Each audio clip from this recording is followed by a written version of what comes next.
Durante a Segunda Guerra Mundial, o tenente-general Leslie Groves Jr. nomeia um físico até então desconhecido para atuar no mega secreto Projeto Manhattan. A partir daí, Oppenheimer e uma equipe gigantesca de cientistas que ele mesmo ajudou a nomear passou anos desenvolvendo e projetando aquilo que daria frutos exatamente no dia 16 de julho de 1945, quando o mundo testemunhou a primeira explosão nuclear da história e que mudou para sempre o curso da humanidade. Mas afinal, quem era o verdadeiro homem por trás de tudo isso? Fica comigo e eu te conto.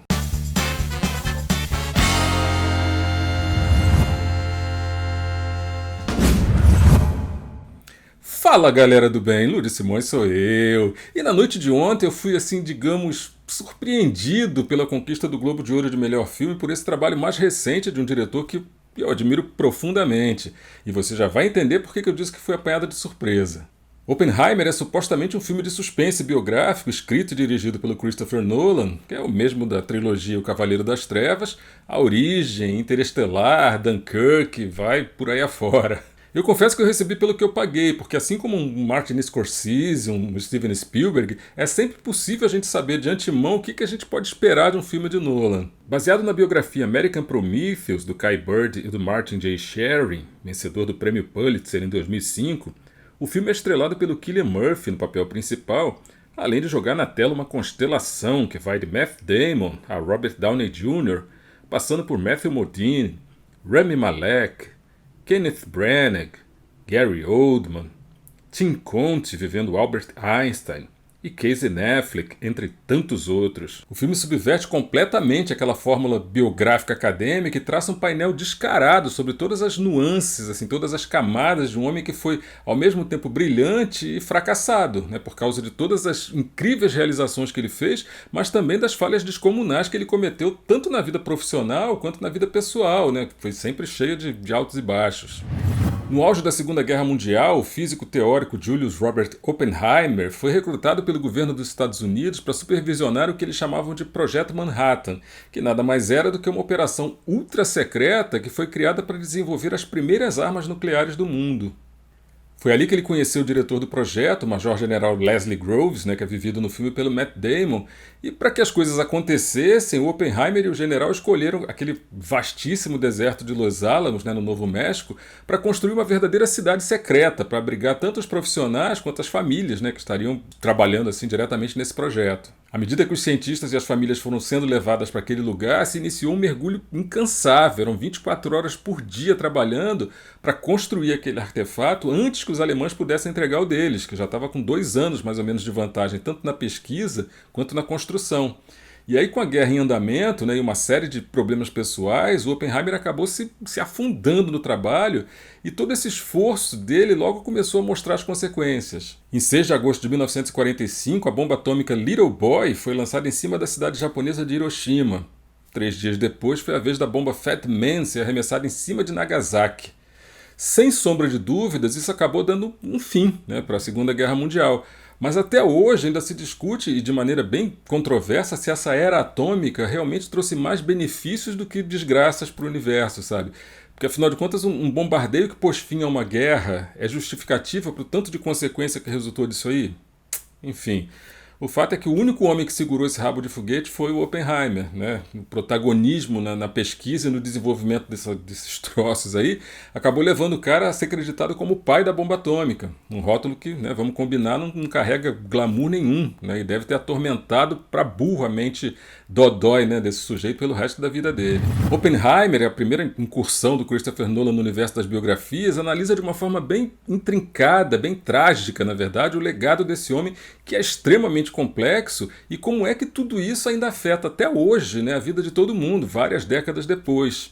O filme ele cresce muito, sabe, muito além das 3 horas de duração, quando ele muda o foco para um elemento mais psicológico, avaliando o Oppenheimer sob uma ótica mais pessoal, né? Qual é o impacto das ações dele, do efeito que tudo isso causou nele próprio. Ele, que já não era lá muito bom das ideias, entrou numa espiral descendente quando ele se deu conta de que aquilo ali que ele criou, né, escapou completamente dos laboratórios, ganhou vida própria, impulsionado, claro, pela ganância dos governantes, e Afinal de contas, não tem mais volta, né? Tem uma cena, inclusive, no teatro, né, num teatro bem pequenininho, quando ele faz um discurso meio confuso, falando sobre o sucesso da bomba e dos benefícios que isso traria para a humanidade.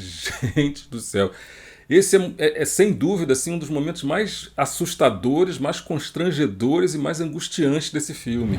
Cinematograficamente falando, Oppenheimer é uma obra-prima grandiosa que mostra uma evidente evolução no trabalho de escrita e de direção do Christopher Nolan, esse inglês aí de 54 anos, que já dirigiu mais ou menos uns 14, 15 filmes aí ao longo da carreira dele.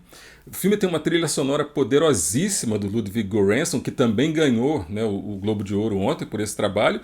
E é um dos destaques maiores e mais marcantes desse filme. Essa trilha atua mais ou menos como se fosse um personagem, na forma como ela vai costurando, como ela vai construindo arcos ao longo dessa narrativa, atingindo o pico, obviamente, no momento em que é lançada a bomba, né, que não é mostrada no filme, apenas mencionada, né, através de uma transmissão de rádio.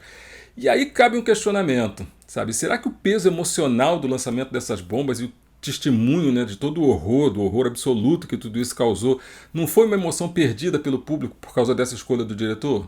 Não sei, responde aí nos comentários. O desenho de som aqui foi muito melhor executado do que Interestelar, por exemplo, sabe? Onde a trilha sonora acabou abafando um pouco os diálogos. Deu para ouvir as pessoas conversando durante a maior parte do filme, mas ainda teve alguns momentos em que a gente não conseguia meio que ouvir nada, assim, embaixo daquela orquestra super pesada. Isso não chega a manchar o filme, né? De forma nenhuma, claro que não, é só uma observação mesmo de um detalhe que parece que ainda hoje ainda é um problema na filmografia do Nolan. Tá, ok, eu sou chato pra caramba. A reconstituição de época é minuciosa nos figurinos, nos cenários que recriam esse período tão marcante da história moderna e vão envolvendo o espectador por conta principalmente da fotografia mostrada em IMAX 70mm, né, que tem uma nitidez impressionante, e na atuação incrível, né, dos atores monumentais que entram e saem das telas, às vezes em participações tão pequenininhas que acabam conferindo um luxo, sabe, um glamour todo especial àquele elenco, que trouxe ainda grandes nomes, como as duas mulheres da vida do Oppenheimer, por exemplo, né, a Kitty Oppenheimer e a Jean Tatlock, que são vividas pela Emily Blunt e pela Florence Pugh, respectivamente. E aí a gente tem Josh Hartnett, tem Jason Clarke, tem Tony Goldwyn, tem Gustav Skarsgård, ou seja, é gente boa a rodo. Cillian Murphy é tão Oppenheimer que ele presenteia o público com a possibilidade de sentir a gravidade da situação na qual ele se colocou quando ele assumiu aqueles projetos e as repercussões históricas que tudo isso acabou trazendo. O filme não tenta mostrar o Oppenheimer nem como um herói e nem como um vilão, mas sim como um cara extremamente complicado, sabe, com características humanas que tentam desfazer, sabe, de certa forma, aquela imagem pela qual ele inevitavelmente vai ser lembrado, né, nos livros de história, de um cara repleto de falhas, sabe, extremamente arrogante, cheio de prepotência, uma prepotência digna de quem quer entrar para a história, mesmo que seja pela porta dos fundos, enfim.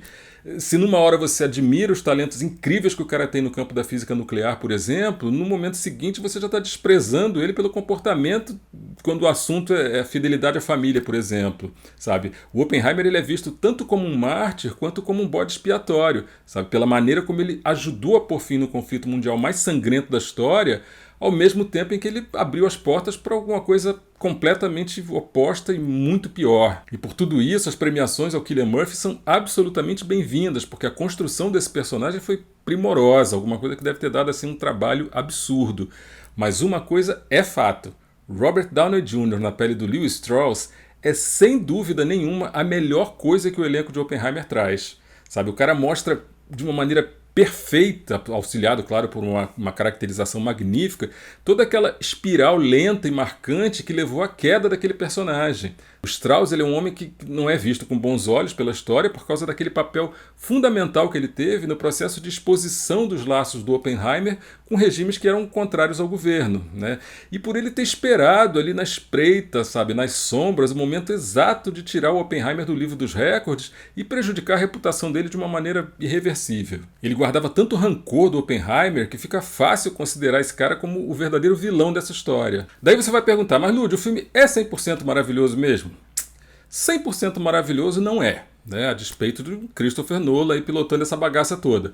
É óbvia a ausência de qualquer arco emocional real nesse filme, né, até porque se trata de uma contação de história verídica. E por conta disso, essa narrativa não linear, que é usada a exaustão pelo Christopher Nolan, às vezes confunde um pouco, já que essas mudanças elas são muito rápidas. Você de repente está nesse ano, daqui a pouco você volta a 10 anos, daqui a pouco você adianta 5 anos e tal. E tudo isso poderia ter sido suavizado, sabe? Dava para humanizar um pouco essas coisas, afinal de contas o Oppenheimer foi um ser humano, né, de carne e osso, com todas as cargas emocionais inerentes e, acima de tudo, ele tinha uma sede imensa por querer reconhecimento pelo trabalho dele, sabe? Só isso aí já renderia um fiapo de arco dramático que tiraria esse tom quase documental desse filme, né? E a sobrecarga também de personagem que entra e sai também me soou um pouco estranha. Sabe, são diálogos muito pesados, constantes mudanças de tempo, tudo isso acaba, de certa forma, dificultando esse acompanhamento do aspecto político que existe por trás dessa história. E com tudo isso, na verdade, as conexões entre o primeiro e o último ato elas foram seriamente comprometidas, sabe? A sensação de que a história parecia monótona, lenta, ela ficou ainda muito mais forte. Tá, isso foi uma maneira delicada de dizer que, na real, sim, 3 horas e lá vai parada de filme é um completo exagero, foi um completo desvario. Eu acho que com um pouco mais de boa vontade, um pouco menos de, sabe, de exibicionismo, de mania de grandeza e tal, essa história poderia ter sido contada com a mesma dignidade, com pelo menos uns 30 minutos a menos. E pronto, falei. Porque na real, galera, assim, tanto Christopher Nolan, quanto, sabe, Oliver Stone, quanto Stanley Kubrick, quanto David Lynch, Ridley Scott, são todos eles diretores extremamente versáteis e que lidam com esses diferentes gêneros cinematográficos com uma facilidade que chega a ser irritante.